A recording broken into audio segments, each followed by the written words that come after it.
الله الرحمن الرحيم ذلك الكتاب لا ريب فيه هدى للمتقين وقال النبي صلى الله عليه وسلم خيركم من تعلم القرآن وعلمه.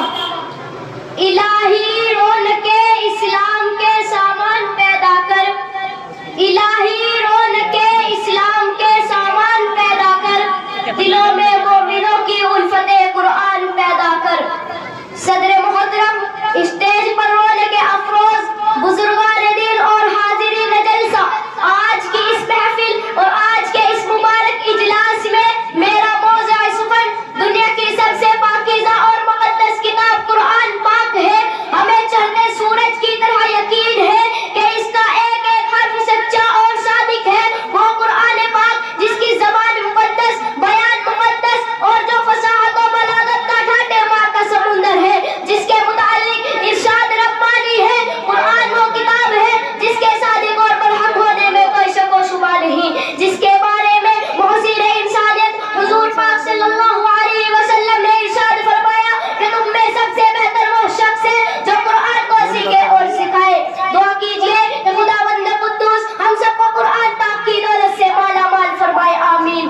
نوجوان دوستو، قرآن پاک رب ذوالجلال کی طرف سے عطا کردہ وہ حسین تحفہ کہ جس نے 23 برس کی قلیل مدت میں پورے عالم میں وہ انقلاب برپا کر دیا کہ بڑے سے بڑے فصحا، بلغا، ادبا اور شعراء حیران و شفتہ رہ گئے، جس کی آیتوں کو سن کر پتھر دل موم ہو گئے. دوستو، یہی وہ قرآن ہے جو رہتی دنیا تک کے انسانوں کے لیے سراپا ہدایت و رحمت ہے. یہی وہ قرآن ہے جس نے رسول کی رسالت کا اعزاز بخشا. یہی وہ قرآن ہے جس نے پس مردہ قلوب کو تازگی بخشی. ہاں ہاں، یہی وہ قرآن ہے جس کی برکت سے جنات و شیاطین کا آسمانوں پر جانا بند ہوا. یہی وہ قرآن ہے جس کی برکت سے عزت و رفعت کے شامیانے گل گئے. یہی وہ قرآن ہے جس کی بدولت محبوب حقیقی کی رضا نصیب ہوتی ہے. یہی وہ قرآن ہے جو سچائی اور امانت داری کا درس دیتا ہے. یہی وہ قرآن ہے جس کی بدولت عمر فاروق رضی اللہ عنہ کو ایمان نصیب ہوا. یہی وہ قرآن ہے جس کا مثل پیش کرنے سے سارے عرب کے فصیح و بلیغ زبان داری کا دعویٰ کرنے والوں نے گھٹنے ٹیک دیے. یہی وہ قرآن ہے جس کی نظیر پیش کرنے سے ساری دنیا عاجز و قاصر رہی. یہی وہ قرآن ہے جس نے ضلالت و گمراہی کی دلدل میں پھنسی ہوئی انسانیت کو رشد و ہدایت کا پیغام سنایا. یہی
توفیق نصیب فرمائے. آمین. وما علینا الا البلاغ. ماشاء اللہ، جزاک اللہ.